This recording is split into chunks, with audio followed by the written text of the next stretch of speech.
என்னைக்காவது நினச்சி பார்த்துருக்கீங்களா, ஒரு மனுஷனை 12 மணி நேரம் 2 நாளைக்கு மெடிடேட் பண்ண வச்சாக்கா என்ன ஆகும் அப்படின்னு? அப்படின்னா இந்த ரீலை கடைசி வரைக்கும் நீங்கள் பாருங்கள். ஸோ இதுதான் இப்படி தான் நான் வந்தேன் இந்த ஆசிரமத்துக்குள்ளார, பிஃபோர் இந்த மெடிடேஷன் ஸ்டார்ட் பண்ணுறதுக்கு முன்னாடி. ஸோ ஒராவது நாள் முடியும் போதுட்டு இங்கே பார்க்குற மாதிரி எனக்கு சேஞ்சஸ் ஸ்டார்ட் ஆச்சு.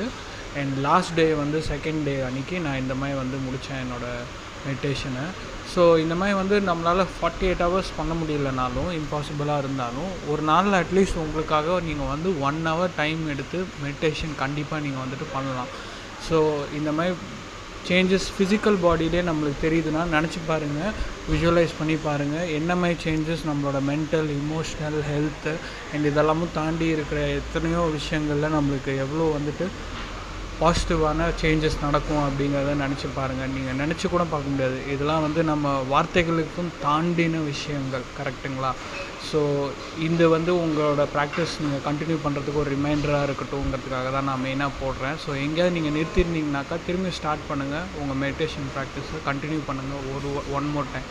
நான் இதே மாதிரி இன்னொரு இன்ட்ரெஸ்டிங் கான்டென்ட்டோட உங்களை பார்க்குறேன் சீக்கிரம். ஜெய் குரு.